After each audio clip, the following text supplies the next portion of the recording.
Hello! Welcome to this online tutorial, How to Identify Birds with Nolde Forest. Today, we are going to show you how to use some free online technology to identify the birds in your area.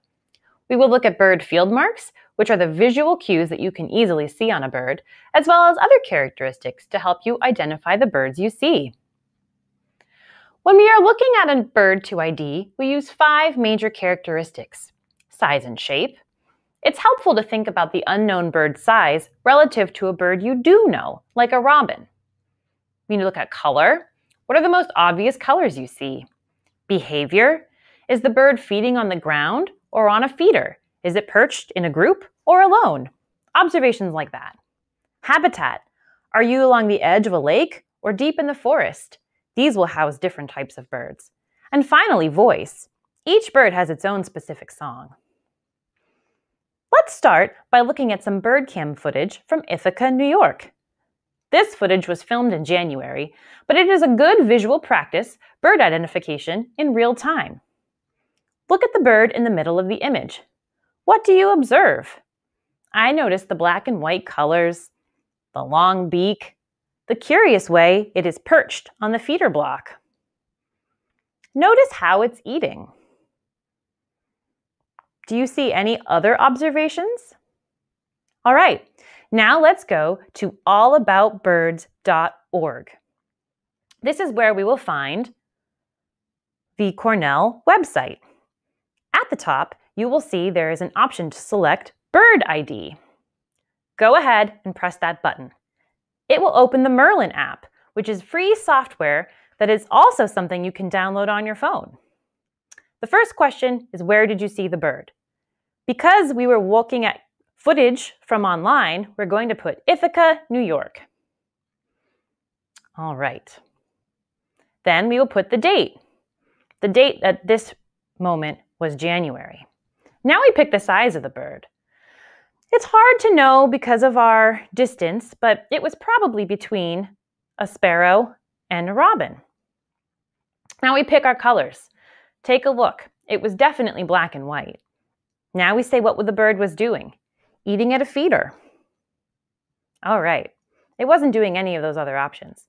We press submit and it will generate a list of all the potential birds it could be. It's pretty amazing. Here's a close-up of the bird for us to compare. All right, downy woodpecker was the first choice, but let's see if there are any others. Nuthatch, hairy woodpecker. That one looks like it could be a similar match. But it also looks slightly different, so we'll keep going. A dark-eyed junco. No, not that one. European starling. The beak color is wrong. White-throated sparrow. The wrong body shape and color pattern. American goldfinch. Again, wrong body shape and color. The red-breasted nuthatch. That does have a white stripe on its face and a long beak, but it's not quite right. It's not brown like a tree sparrow. It's not a small little round puffball like a chickadee. Tufted titmouse is incorrect. It doesn't have that sharp eye spot. No, not a song sparrow or a cardinal. Not a redpoll either. It doesn't have those red markings. And it's not a house sparrow. All right, that's the end of our list. So let's go back to the 2 that it was most likely, which were both species of woodpecker. All right, the downy woodpecker is a pretty good match. And if we compare that to the hairy woodpecker, what you'll notice is that in our mystery birds picture, the beak is much smaller. Notice on the hairy woodpecker, the beak is almost as long as the entire bird's head. So I think that means that the downy woodpecker is going to be our correct bird. We can take a look at some of the other images just to be sure. So in this image, it's a very similar body shape. We can see the way it's perched similarly here. And if you look at this female picture, what you'll notice is that our mystery bird does not have the little red spot on the back of its head. That indicates that it is a male. And because our bird does not have that spot, it's very likely that our bird is a female downy woodpecker. And it almost looks like an exact match for this one. So I think that that was definitely the correct choice. Do you agree? Do you think that was easy? Let's practice again with another clip from the bird cam. There's a lot of birds going on in this image, but go ahead and take a look. Who sticks out? Who do you notice? What are some observations you make of the different birds? All right, just because there's so many, we're going to narrow it down for you. This is the bird that we are going to identify. So we go to allaboutbirds.org once again and click on Bird ID. All right, where did we see the bird? Same bird cam as before, so we're going to type Ithaca, New York. When did we see the bird?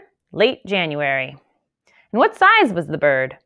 Well, this bird was kind of robin-sized, right? Like it reminds us of that. So we're going to select robin size and click Next. Okay, what colors do you see? This can be tricky. I definitely see gray, and there's some spots of some other colors on there. But, you know, because of the lighting and because of the camera quality, I can't be sure exactly what color they are. So we're just going to leave gray selected. What was the bird doing? He was eating at a feeder. If you look, he wasn't doing any of the other things listed. All right, we click Submit, and it generates all of the options it could be. Now, first thing that comes up is a mourning dove. That does look pretty close, but let's keep looking just to be sure. Hairy woodpecker. No, that's a completely different body shape, so it's definitely not that one. A blue jay. No. A cardinal. Well, sometimes female cardinals can have a grayish cast, but if you notice, our mystery bird does not have a crest on its head, while the cardinal does, so it's not that. Starling isn't quite right with the colors and the yellow beak. The red-bellied woodpecker is a different shape. The titmouse could be a close match, but if you look, there's not the white ring around the eye, and the beak on our mystery bird is a little bit longer, so I would say that's not a great match either. Nuthatch has a different body shape. Again, a really long bill. It's not a bluebird. The colors are wrong for that. It's not a downy woodpecker because that's who it was last time, and we learned that it's got a different body. House finch, different colors and different type of beak. And that's the end of the list. So really, the only one it could be is the mourning dove. Do you think that's a good match? There it is flying. There we go. So as you can see, this app is fairly easy to use, and it usually can identify the bird that you're seeing with just a few easy questions. And I hope you've enjoyed learning how to use it.